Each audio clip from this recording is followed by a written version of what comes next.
The tear film breakup test and grading staining at the ocular surface. Topically instilled fluorescein is used to assess both tear film stability and ocular surface damage.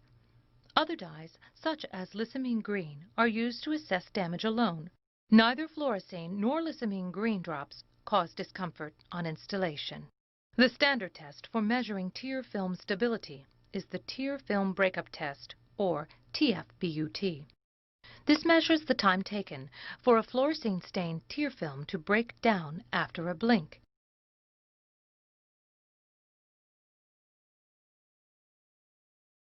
Dye tests of ocular surface damage use grading charts to quantify the amount of staining present. Dye selection. For reasons of contrast and visibility of staining, it is common to use fluorescein to estimate surface damage to the cornea and lissamine green to estimate damage to the bulbar conjunctiva. However, when fluorescein is enhanced with a yellow barrier filter, such as Araton No. 12, fluorescein staining can be used to grade staining on both the cornea and the bulbar conjunctiva as well. In this patient with dry eye, the visibility of the corneal staining pattern has been greatly enhanced by viewing through a yellow filter. Here you can see the brilliant fluorescence of the tear film overlying a normal conjunctiva. There is pooling of dye in the folds of the conjunctiva. There is pooling of the fluorescent tears, but no sign of punctate staining. In contrast, in this patient with severe dry eye, viewed through a yellow filter, you can see extensive fluorescein staining of the exposed conjunctiva. Sequence of testing. In this demonstration, you will see the following sequence. 1. Using fluorescein to measure tear film stability and to grade staining on the cornea and conjunctiva. 2. Using lissamine green to grade staining on the conjunctiva alone. The tear film breakup test and grading staining at the ocular surface with fluorescein dye. The patient is seated comfortably at the slit lamp, looking straight ahead and blinking normally. An impregnated fluorescein strip is prepared. Opening the envelope away from the impregnated tip and moistening the tip with a single drop of sterile saline. As soon as the tip is fully wetted, the excess is shaken off briskly, and the drop is delivered quickly and lightly to the back of first the right and then the left lower tarsal plate. The patient is asked to blink freely several times to distribute the fluorescein. Then the breakup time is read, first on the right, then on the left eye, and then staining is graded, first on the right and then the left eye. First on the cornea, and then on the conjunctiva. For clinical trials. The tests are performed slightly differently in a clinical trial to improve standardization. The procedure is as follows. A drop of sterile 2% fluorescein is placed in the sterile casing from a unit dose dispenser. A sterile tip is fitted to the variable volume pipette. The volume is set, and that volume of fluorescein is aspirated into the pipette.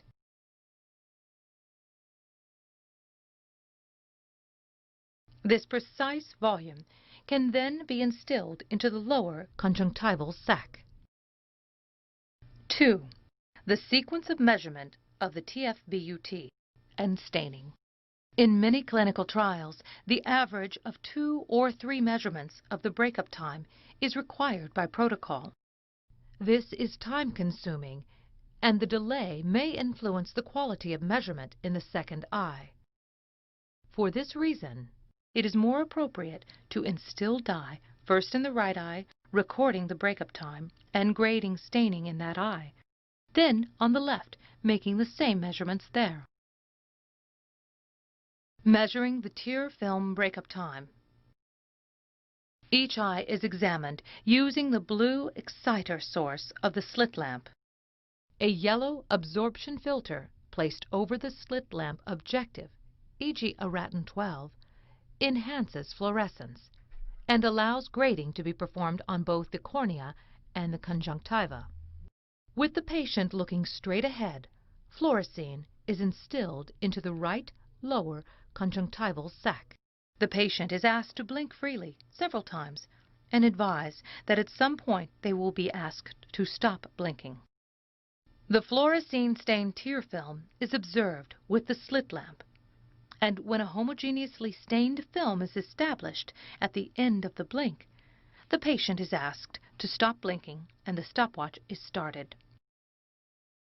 At the first appearance of a distinct breakup in the fluorescein film, the stopwatch is stopped and the time noted as the breakup time.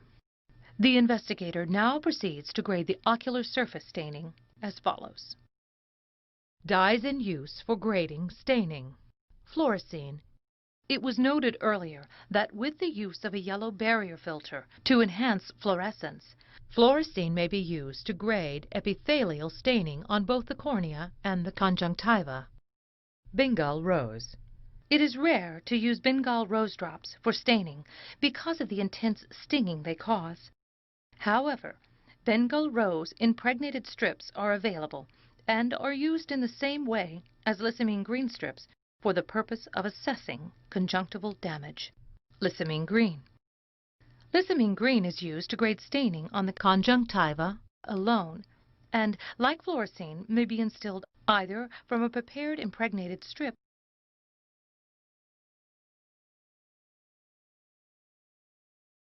or as a pipette drop using a similar approach. Where a commercial 1% solution is available, it will give a more intense staining pattern on the conjunctiva than that achieved by an impregnated strip. Installation of lissamine green solution. For lissamine green, a volume of say 20 microliters of the 1% solution is instilled over the upper bulbar conjunctiva with the eyes looking downwards and the upper lid retracted. The lids are allowed to close gently so that excess dye can be removed with tissues at the outer canthus without staining the skin. The dye may also be instilled into the lower conjunctival sac. Prolonged light exposure will diminish the intensity of staining with lissamine green. Grading staining. Clinical trial version. The amount of damage to the ocular surface may be graded by comparing the staining pattern observed in a patient with the slit lamp with the same patterns depicted on grading charts. The cornea is scanned first with the eye looking straight ahead and the upper lid raised so that the whole cornea may be seen. Then the exposed temporal conjunctiva is graded with the eye looking nasally in the horizontal plane and the nasal conjunctiva with the eye looking temporally in the horizontal plane. The lids are not raised. Assessment is made with the natural, palpable aperture. Grading systems. Many systems are available and 3 are presented here. Further details are provided on the TFOS website. The grading panels should be readily visible to the examiner during evaluation. When the assessment is made, the gestalt appearances of the ocular staining and panels are compared. No attempt should be made to count the dots of staining or to assess the position or confluence of the dots. The observer should see which panel best represents the pattern of staining on the cornea or conjunctiva and record the corresponding grade number. The Van Bijsterveld chart. The Van Bijsterveld chart asks the observer to grade from 0 to 3 for each exposed zone, using a proforma drawing as a guide to the grades. Grade 0 is no stain, Grade 1 is a few separated spots, Grade 2 is many separated spots, and Grade 3 is confluent spots. The maximum score is 9. The NEI Industry Workshop Scheme. In the NEI Industry Workshop Scheme, the staining grade is recorded for 5 corneal regions and 3 temporal conjunctival regions and 3 nasal conjunctival regions. The staining scale is 0 to 3 for each region, giving a maximum possible score of 33. The Oxford Grading Scheme. In the Oxford grading scheme, staining is represented by punctate dots on a series of panels, A through E, with the dots increasing, ordered on a log scale. Staining ranges from 0 to 5 for each panel, giving a maximum score of 15 for the total exposed conjunctiva and cornea. It is important for the observer to be clear about the boundaries of each grade. For the Oxford scheme, grade 0 is staining that is equal to or less than panel A. Grade 1 is staining that is equal to or less than panel B, greater than A. Grade 2 is staining that is equal to or less than panel C, greater than B, and so on. Finally, here are 3 examples. In this patient, corneal staining is greater than panel A, greater than panel B, greater than panel C, but less than panel D. Therefore, the grade is 3. In this patient, conjunctival staining is greater than panel C, greater than panel D, and probably greater than panel E. Therefore, the grade is 5. In this patient, too, stained with lissamine green, conjunctival staining is probably greater than panel E.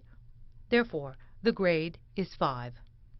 More information can be found on the TFOS website. Thank you for watching.